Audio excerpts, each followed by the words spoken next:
Previously on Film Noir. Nope.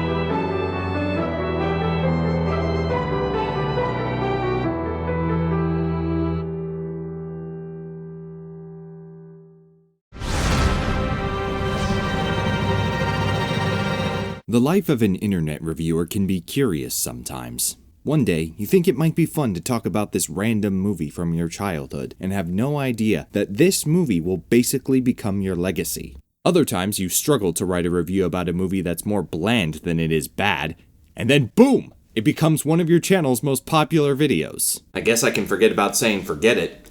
An investigation of Space Chimps 2 is now go for launch. After an efficient recap of the first film, we see Comet going through his morning routine and getting psyched for the upcoming second mission to planet Malgore. My name's Comet, and I am the new recruit on the next Return to Malgore mission. In particular, Comet is excited to see Kilowatt, a character he never spoke to in the last movie, who is now his best friend.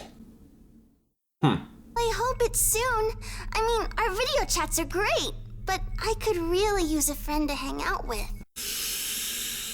Couldn't let me forget about 2020 for 3 minutes, could ya? In fairness, I probably shouldn't be expecting decent escapism from Space Chimps 2. With the exception of Houston, the other chimps aren't paying very close attention to Comet. I see you're busy. Maybe later. And Ham even goes far enough to the point of being kinda disrespectful. So, personal assistant, how's Hammy's afternoon looking today? You promised to show me how to get shot out of the cannon. Yeah, sure, later, kid. Right now I gotta prep for my interview. Katie is just too cute to wait. New voice, new style of being a prick. Great. All of this is to show that Comet feels underappreciated, which is punctuated further when he's cut from the Malgore mission. It's not fair, Houston. I trained, I helped everyone, but no one thinks I'm part of the team. This program can afford all these things. There's a chimp Olympic pool, there's a chimp massage center, a chimp jacuzzi, a simian weight facility, and yet they still can't spring for an extra chair on the shuttle. Despite history repeating itself, I really can't feel that upset because the way these plots usually go, Comet's definitely going into space. Comet enters the rocket by hacking it with an upgraded version of the communicator he made in the last movie, which is called... How's that new banana berry coming along?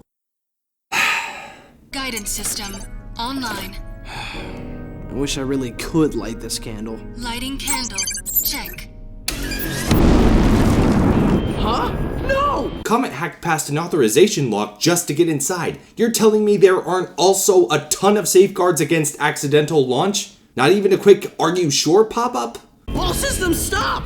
Override procedure! Please say your passcode. I don't know the passcode! Override permission denied. Blasting off. The freaking failsafe is more secure than the actual... Calm down, Steve. Space Chimps 2 is not worth your anger. Exhaust from the rocket passes over a nearby house. 'Cause who doesn't want to live next to a launch site? And after doing time as a disrespected lawn ornament...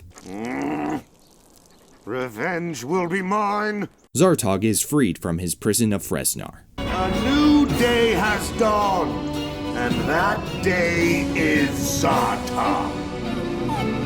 Houston finds out about Comet launching the rocket and tells the others. He's not qualified. The hell he isn't. Comet had the same training as Titan and Luna. Ham only ever got recruited because of his celebrity status.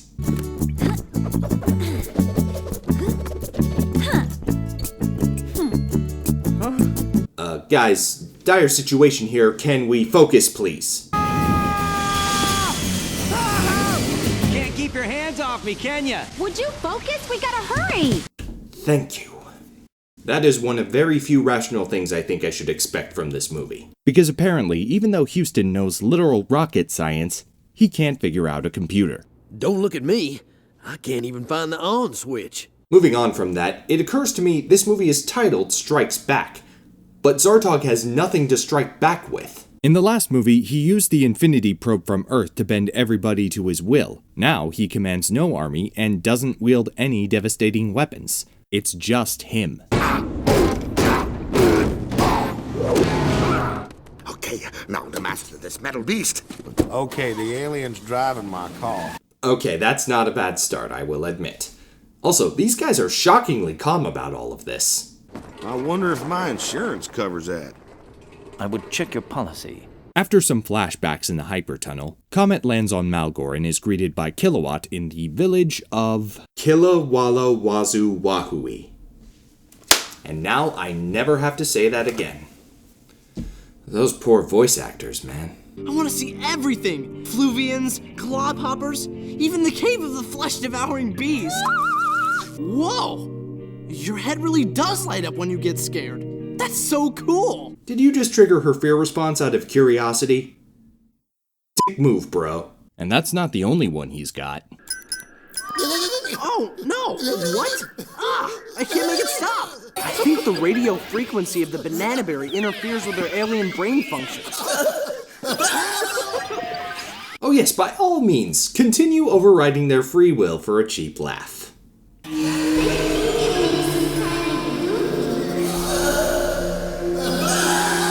Zartog tries sneaking into the compound, but comes up against an electric fence. Until he doesn't. In this clip, he's clearly shown outside the fence. Then the next clip plays and he's just gotten past it somehow. The movie gets a gag out of it, and then just decides the fence isn't an obstacle anymore. Titan runs into Zartog and casually starts giving him a tour of the facility. Simian Weight Center, we've got monkey meditation, a jacuzzi. When I get stiff, I like the koozie. Can't have a space agency without a mission control. Hush hush, state secrets, that sort of thing. Secrets? Now remember, in the first movie, Titan was pretty good at tricking Zartog, so let's just give it a moment to see what his angle is. Can I trust you? Look me in the eyes, Zartog. I've been burned before.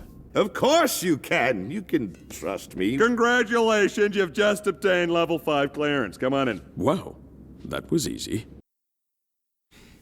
In the movie's defense, if you asked me to write Space Chimps 2, I probably wouldn't care either. Back on Malgore, This is like the best roller coaster ever! there's really not that much to say here. Comet and Kilowatt are hanging out, everything is oh so joyous.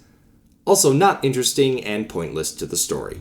So let's move on. Rather than acknowledge the unauthorized launch that took place, the scientists show off a new gadget they've created. Careful, that is very dangerous. Please do not be pointing that at people. Nintendo sued somebody, right? I can't be seeing this. It's a de-particalizer.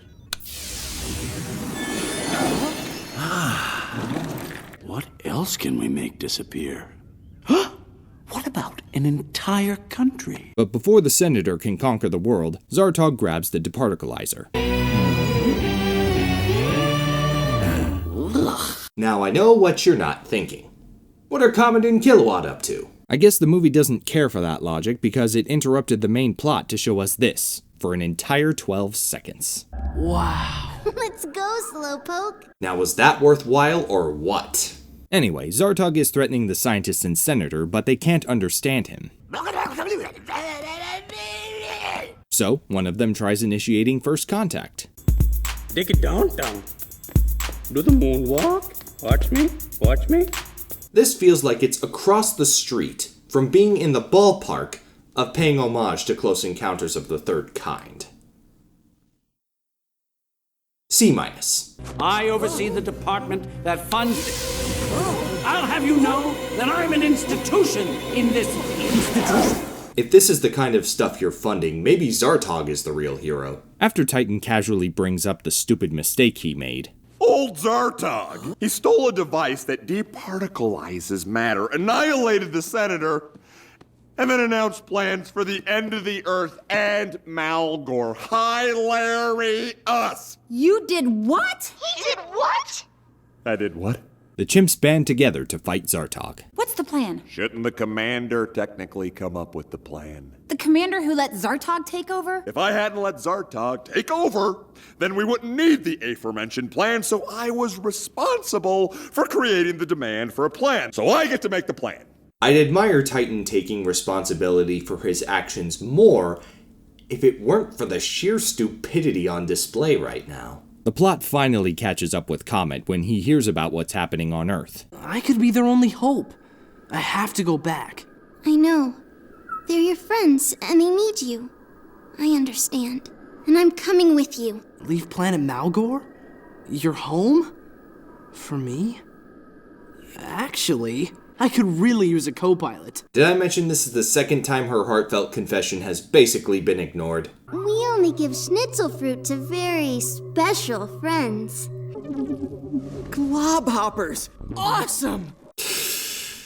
Tough break. After Comet and Kilowatt come back through the hypertunnel, Houston guides their re-entry into the atmosphere. Oh, I picked a bad year to quit eating bananas.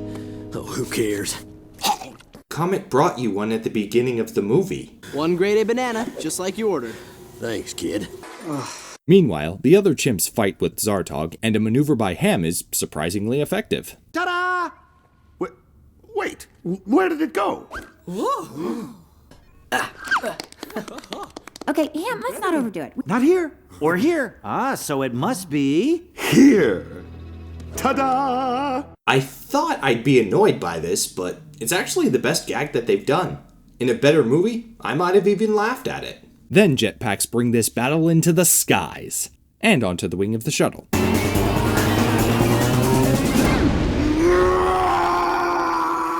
Wow, that was easy.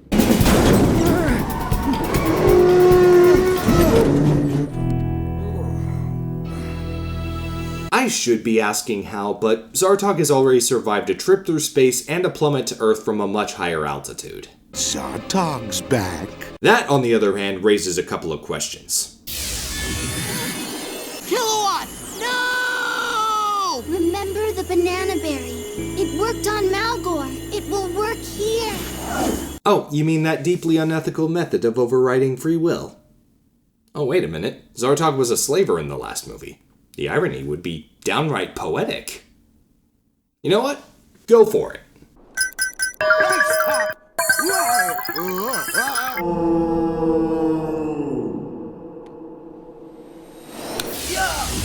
But wait, we still have so much love to give. According to Einstein's theory, you could double the particle velocity, inverting the acceleration and reversing time. I was going to fact check that, but then I remembered. I'm watching Space Chimps 2. Seems we've been reparticalized. Your voice sounds very weird. How is this something a de-particalizer can do? Even on accident. I kind of feel bad about Zartog. Really? You want him back? Yeah, his toad-like ugliness and maniacal pursuit of global domination was kind of entertaining. Why is this conversation happening? A teensy tiny bit of Zartog coming up. I am Zartog. Vengeance will be mine! Let's wrap this up, please. The circus does a fundraiser for the Space Chimps program, Comet gets fired out of the cannon so he can feel appreciated, and Zartog gets chased around by the dog that tormented him. And also this space guinea pig that appeared in the movie at some point. So that was Space Chimps 2, Zartog Strikes Back. I can say a couple of good things about this movie. One, the entire credits were filled with images from space, and that was a nice touch. 2, this movie was much easier to write a script about than the first one. In a lot of ways, Space Chimps 2 takes after its predecessor. It's dull, the jokes are weak, and the scenarios are lacking in common sense, but somehow it feels even more randomly slapped together than the first movie. By a notable margin, the sequel is definitely worse. There's so little to the story and even less passion in its execution. The scenes it contains aren't carefully crafted pieces of a well-constructed plot. They're snippets of things happening in different places that are shown in a sequence. Watching this movie is like playing Night Trap, but instead of trying to accomplish something, every change of scenery is just more boredom to suffer through. At the beginning of the movie, I was hopeful for just one thing. that Comet might be a better protagonist than Ham was in Space Chimps 1. Unfortunately, most of his screen time was fluff with little or no substance. Ham may have been annoying, but he at least experienced growth. In this movie, tangible character development does not exist, strong emotional moments are extremely rare, and Zartog was somehow even weaker as an antagonist this time around. In fact, there's barely a sense of tension at all. Granted, I probably clocked out on caring very early in the runtime, but after the first movie, can you really fault me for that? Space Chimps 1 was mediocre, which makes Space Chimps 2 aggressively mediocre. Its production must have been a paradox. So much effort appears to be put into not trying, but it somehow manages to exist all the same. It feels like the studio producing it said, "This mediocre film was a minor success, let's put even less effort into a sequel and see what it looks like when we're done." And yet, there's good news as we reach the end of this review. Unlike some other direct-to-video franchises I've talked about, only one sequel was made in this series. So, I can say with great confidence that I am literally done with Space Chimps. Or rather, I will be, just as soon as I finish discussing its plot holes. Shouldn't Zartog have starved to death by now? With the chimps receiving upgraded accommodations, it's probably been at least several months since the events of the first movie. I feel I also have to make the baseline assumption that Zartog is an organism that needs to eat. On the other hand, we saw a Malgorian get broken out of Fresnar in the first movie, and they were completely fine. So maybe Fresnar has cryogenic properties that can preserve an organism. But usually in fiction, cryogenics means the organism is also put to sleep in the process, and Zartog is conscious and speaking while in his frozen state. So not only do we just have speculations to go on, even the speculations don't add up.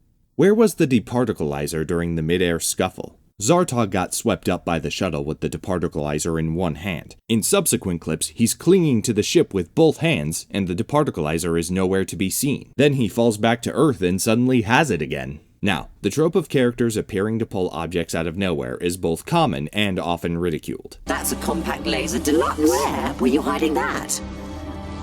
You really don't want to know. But in the interest of addressing just the facts, here's what I have to say.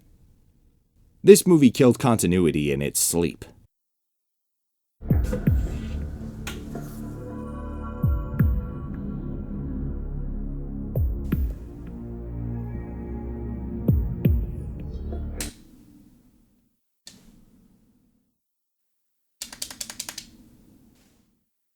Oh well, I gave it a shot.